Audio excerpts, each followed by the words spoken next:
বহু চর্চিত দাসপুর 2 ব্লকের 3টি গ্রাম পঞ্চায়েতের 22টি মৌজার ওপর দিয়ে বয়ে যাওয়া প্রায় 14.5 কিলোমিটার সোলাটোপা খাল। দীর্ঘ কয়েক বছর এই খাল সংস্কার না হওয়ার ফলে চরম সমস্যায় ওই মৌজার কয়েক হাজার কৃষক। ঘাটাল মাস্টার প্ল্যানের আওতায় সেই খাল সংস্কার শুরু হবে আগামী সপ্তাহ থেকে।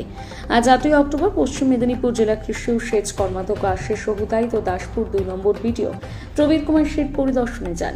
তেনারা বলেন, যৌথভাবে পরিদর্শন হলো সোলাটোপা খাল। আগামী এক সপ্তাহের মধ্যে শুরু হবে ড্রেজিং এর কাজ। জানা যায়, আজ পরিদর্শনের সময় জনগণের উচ্ছ্বাস ছিল একেবারে চোখে পড়ার মতন, কারণ দীর্ঘদিনের তাদের দাবি এবার পূরণ হতে চলেছে। পরিদর্শন শেষে বিগ নিউজের মুখোমুখি হয়ে বিডিও প্রবীর কুমার শেঠ কি জানালেন, শুনুন।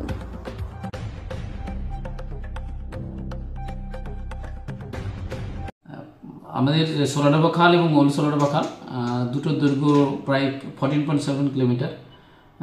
এটা ড্রেজিং করার জন্য আজকে আমাদের জয়েন্ট ইন্সপেকশন হয়েছিল। সেখানে ইরিগেশন দপ্তরের আধিকারিকগণ ছিলেন, ল্যান্ড দপ্তরের আধিকারিকগণ ছিলেন এবং গ্রাম পঞ্চায়েত, পঞ্চায়েত সমিতি, জেলা পরিষদ কর্মাধ্যক্ষ সাহেব নিজেই ছিলেন এবং স্থানীয় মানুষজন এবং এজেন্সি যিনি কাজটি পেয়েছেন তিনি ছিলেন। জয়েন্ট ইন্সপেকশন করা হলো এবং ডিমার্কেশন এবং কাজ কীভাবে এভাবে হবে এবং কি কোথা থেকে শুরু হবে, কোন কোন জায়গাতে আমরা কাজটা প্রথম শুরু করবো সেই নিয়ে আমরা টোটালটা সার্ভে করা হয়েছে এবং কাজ আজকে থেকেই মূলত কাজ শুরু হচ্ছে আর কি। আমাদের পারমানেন্ট কাজ আজ থেকে শুরু হচ্ছে।